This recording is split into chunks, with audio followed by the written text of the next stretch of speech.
નમસ્કાર. ભાષાની આ અદ્ભુત દુનિયામાં સ્વાગત છે. આજના આ વિશ્લેષણમાં આપણે ગુજરાતી વ્યાકરણના પાયાના અને સૌથી રોમાંચક એવા યાંત્રિક માળખાને સમજવાના છીએ. આપણે રોજ કેટલીય વાતો કરીએ છીએ, પણ ક્યારેય એવું વિચાર્યું છે કે આ ભાષાનું નિર્માણ ખરેખર કેવી રીતે થાય છે? બસ, આજે આપણે એ જ રહસ્ય પરથી પડદો ઉઠાવવાના છીએ. તો સૌથી પહેલો અને પાયાનો સવાલ એ થાય કે સવારથી લઈને સાંજ સુધી આપણે જે અગણિત શબ્દો બોલીએ છીએ તેને વ્યાકરણની ભાષામાં કહેવાય શું?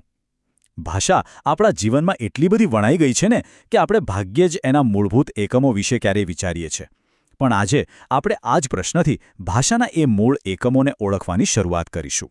અહીં ખરેખર એક બહુ જ રસપ્રદ વાત એ છે કે આપણી ભાષાના આ જે બે મુખ્ય પાત્રો છે ને તેમની વચ્ચે બહુ મોટો તફાવત છે. બંને એકબીજા સાથે જોડાયેલા છે, પણ સ્વભાવ એકદમ અલગ. એક તરફ છે સ્વર, જે એકદમ મુક્ત અને સ્વતંત્ર છે, અને બીજી તરફ છે વ્યંજન, જે આશ્રિત છે. જો આપણે કોઈ વાહનની કલ્પના કરીએ ને તો સ્વર એ એન્જિન જેવું કામ કરે છે, જે પોતાની મેળે ચાલી શકે છે, જ્યારે વ્યંજન એ વાહનના માળખા એટલે કે ચેસિસ જેવા છે, જેને ગતિમાં લાવવા માટે પેલા એન્જિનની જરૂર પડે જ છે. આ બે વચ્ચેનો આ જે અદ્ભુત તાલમેલ છે ને એ જ આખી ભાષાને જીવંત રાખે છે. તો ચાલો સૌથી પહેલા ભાષાના આ સ્વતંત્ર અને શક્તિશાળી ઘટક એટલે કે સ્વર વિશે વાત કરીએ. સ્વર એ એવા વર્ણો છે જેને બોલવા માટે બીજા કોઈ પણ અક્ષર કે અવાજની મદદ લેવી જ નથી પડતી. તે પોતાનામાં જ એકદમ સંપૂર્ણ છે. એમને કોઈના ટેકાની જરૂર જ નથી હોતી. અને અહીં સૌથી મહત્વનો આંકડો એ છે કે ગુજરાતી ભાષામાં સામાન્ય રીતે કુલ 13 સ્વર ગણવામાં આવે છે. આ 13 ધ્વનિઓ એવા છે જે એકદમ મુક્તપણે આપણા ગળામાંથી બહાર આવે છે.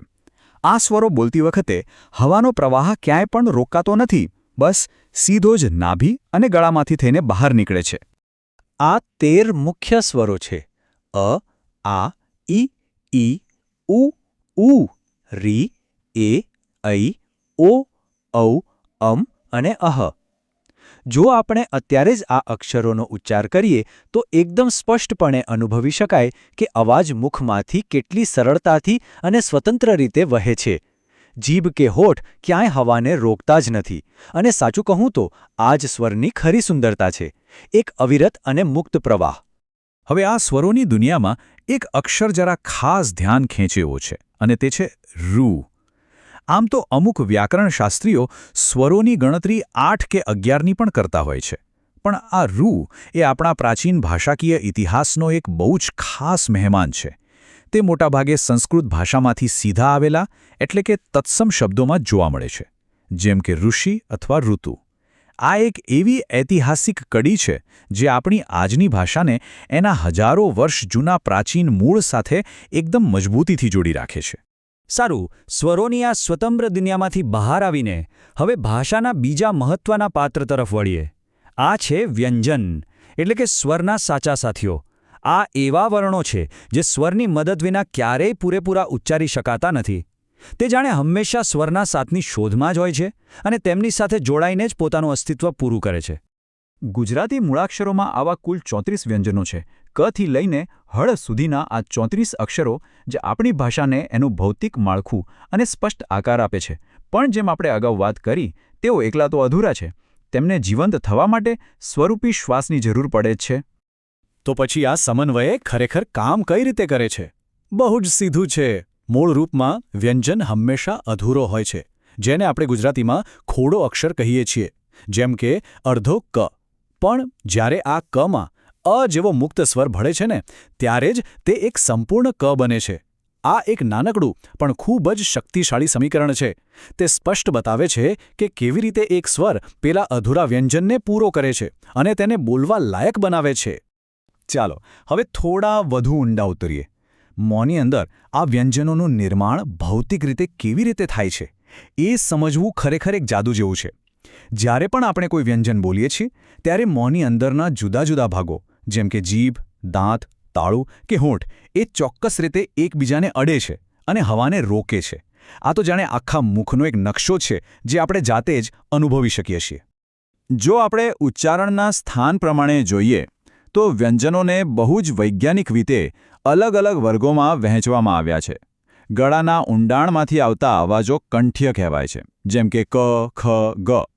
હવે જરા ચ બોલવાનો પ્રયત્ન કરીએ તો જીભ સપાટ થઈને તાળવાને અડશે.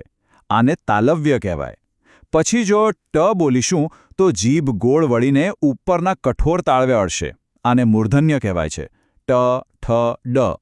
એવી જ રીતે જ્યારે જીભ દાંતની પાછળ અડકે ત્યારે દંત્ય અક્ષરો બને છે. ત, થ, દ. અને છેલ્લે જ્યારે બંને હોઠ ભેગા થઈને ખુલે ત્યારે ઓષ્ઠ્ય વ્યંજનો બને છે. પ, ફ, બ. આ ખરેખર એક કમાલની યાંત્રિક પ્રક્રિયા છે જ્યાં આપણું મોં એક સંગીત વાદ્યની જેમ કામ કરે છે. અને હા, આ બધામાં એક બહુ જ મજાની કેટેગરી છે અનુનાસિક વ્યંજન.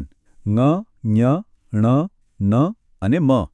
આ એવા ખાસ વ્યંજનો છે જેને ઉચ્ચારતી વખતે હવા માત્ર મોંમાંથી જ નહીં પણ નાકમાંથી પણ પસાર થાય છે. જો આપણે નાક બંધ કરીને આ અક્ષરો બોલવાનો પ્રયત્ન કરીશું ને તો તે બિલકુલ બરાબર નહીં બોલાય. આ બેવડા પ્રવાહને કારણે જ આ અક્ષરોને પેલો નાકમાંથી આવતો રણકતો ધ્વનિ મળે છે. એક બીજી વાત, ઘણીવાર ક્ષ અને જ્ઞને લઈને થોડી ગેરસમજ થતી હોય છે. ઘણા એવું માને છે કે આ તો સ્વતંત્ર વ્યંજન છે, પણ હકીકતમાં આ સંયુક્તાક્ષર એટલે કે જોડાક્ષર છે.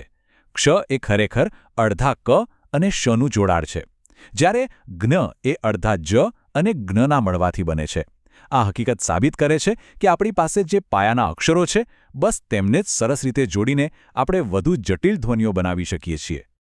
તો આપણી આ ભાષાકીય સફરના અંતે એક બહુ જ ઊંડો વિચાર કરવા જેવો છે. આપણા મુખના આ નાના નાના યાંત્રિક હલનચલન અને આ 47 જેટલા મૂળભૂત ધ્વનિઓ ભેગા મળીને કેવી રીતે આપણી દરેક વાર્તા, આપણી લાગણીઓ અને આપણા સંબંધોને આકાર આપે છે. જીભનો એક નાનો સ્પર્શ આખો અર્થ બદલી શકે છે. આ માત્ર વ્યાકરણ નથી, આ એક કળા છે, એક જાદુ છે. આજના આ રસપ્રદ વિશ્લેષણમાં જોડાવા બદલ ખૂબ ખૂબ આભાર અને આ અદ્ભુત ભાષાકીય દુનિયા વિશે ચોક્કસથી વિચારતા રહેજો.